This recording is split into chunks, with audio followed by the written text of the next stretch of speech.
hoje as minhas experiências com essa turma de fora, né, principalmente Estados Unidos, alguns atletas lá, Europa, a gente percebe que nós estamos muito atrasados, que essa turma de fora, e aí eu estou aqui no papel, não é de ficar falando mal do Brasil de forma alguma, mas é dar um alerta para que a gente precise realmente se organizar nesse sentido.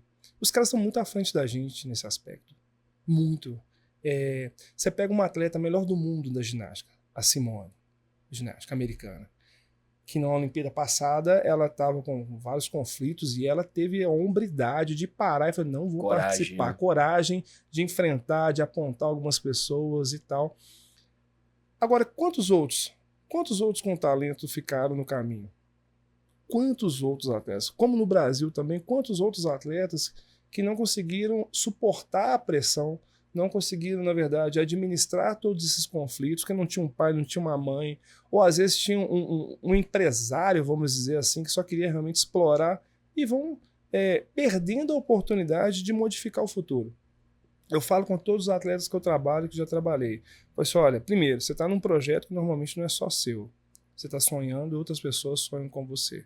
Se você tiver o sucesso, você vai conseguir modificar o seu futuro muitas vezes e modificar o futuro de mais algumas pessoas. Talvez o pai, talvez a mãe, talvez o namorado, a esposa. Então, assim, essa talvez seja a causa.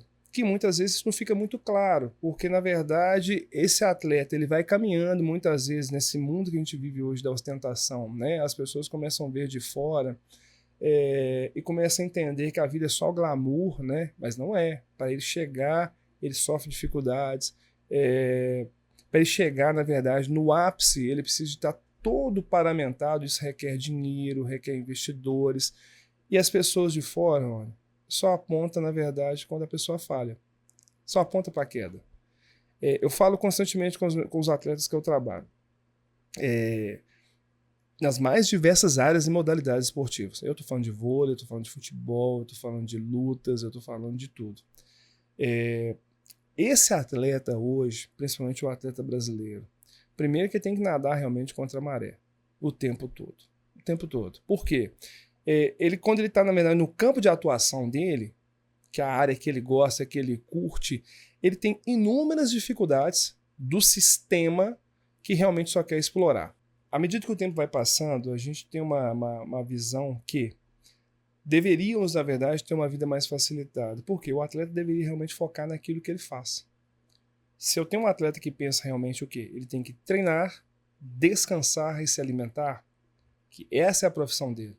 E tudo que tem externamente a isso, né, outras pessoas pudessem gerenciar realmente, nós teríamos, na verdade, atletas nas mais diversas modalidades e no ápice, na verdade, figurando entre os melhores do mundo. Por quê? Nós temos, na verdade, como eu já falei, esse país miscigenado. Nós temos, na verdade, inúmeras culturas aqui envolvidas.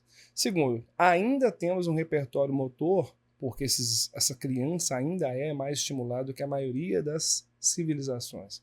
Quando eu penso no europeu, quando eu penso no americano, o que vai mudar, por exemplo, o americano, é essa questão da formação. A formação desse atleta, ela é tecnicista. Essa criança ela já entra ali na escola, já vai ter uma orientação profissional. Programado. A cultura esportiva está envolvida. Vou te dar um exemplo claro. Não sei se você sabe, nós tivemos um jogador no vôlei de praia que classificou, masculino, americano. Classificou, se eu não me engano, para as quartas de finais. Esse jogador, ele jogou 7 temporadas na NBA. Ele é amigo de quem? LeBron James e Stephen Curry, um dos maiores do mundo. Eles, inclusive, né, na abertura dos jogos, esse cara não vai batendo papo, né? O LeBron James, junto com o Stephen Curry, os melhores do momento, há muitos anos, com esse jogador. E aí ele conseguiu sair, parar de jogar basquete na NBA, 7 anos jogando na maior liga, né, do mundo de basquete. Foi pro vôlei e classificou pro vôlei de praia. Eu vi esse cara. Então, assim, tá entendendo a questão? Por que esse jogador, claro, é exceção, mas por que consegue isso? Porque, na verdade, o que a gente chamava aqui no passado de Iniciação Esportiva Universal, a UFMG mesmo, foi pioneira num programa voltado para isso, onde essa criança, na fase que a gente chamava básico, que é 6, 7, 8, 9 anos, ele era estimulado a fazer o quê? Ele não jogava futebol, ele não jogava vôlei, não jogava basquete, ele fazia de tudo. Ele participava de brincadeiras onde ele tinha que chutar, tinha que arremessar, ele tinha que correr, tinha que pular. Então ali ele trabalhava diversificando o máximo possível os estímulos, e quando ele tomasse a decisão, não, agora eu quero vôlei. Mas ali ele já sabia onde estava mais fácil, onde ele se identificava mais. Ia se identificar quais seriam essas maiores habilidades dele, né? Devido a essa carga genética, devido a essa questão do repertório, devido aos estímulos, né? Com o primo, com a escola. Mas ele ia ter o quê? Uma experiência múltipla. Por quê? Grande parte dos nossos jogadores de futebol hoje são oriundos de onde? Do futsal, certo? Sim, porque joga primeiro na escola. Na escola. Campo reduzido, você tem que ter um tempo de reação mais efetivo. Então, quando você menos entra no espaço para você se virar. Então, quando você tem mais espaço num campo maior, você que já desenvolveu bem as habilidades lá na quadra e você já tem um potencial, você pode olhar que todos os grandes jogadores desses últimos tempos, todos vieram na escola. O grande nome do Brasil ainda, né, que é o Neymar, tem vídeos dele com 6, 7 anos, 8 anos já se tornando, né, um fenômeno ali naquele. Aí é lá atrás, Ronaldinho Gaúcho. Então, tá entendendo? Sim. Só que... Então, quer dizer, oriundos da do pouco de eficiência que o nosso sistema de ensino dedica ao esporte, Exato. né? Assim, agora, o pouco que isso frutifica... Porque tinham atividades. Só esses dois caras, Neymar e Ronaldinho Gaúcho. Nós estamos falando de dois entre os maiores do mundo, se a gente for pegar uma listagem talvez de todos os tempos. Tá entendendo? Tem os vídeos deles lá, jogando, fazendo uma entrevista lá, talvez pro canal local da cidade e tal. Por que isso?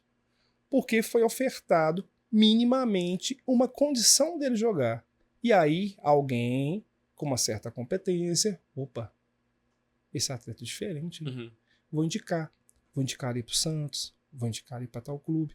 Então, assim, agora eu te pergunto, se tem isso para o futebol, por que não tem para outras modalidades esportivas?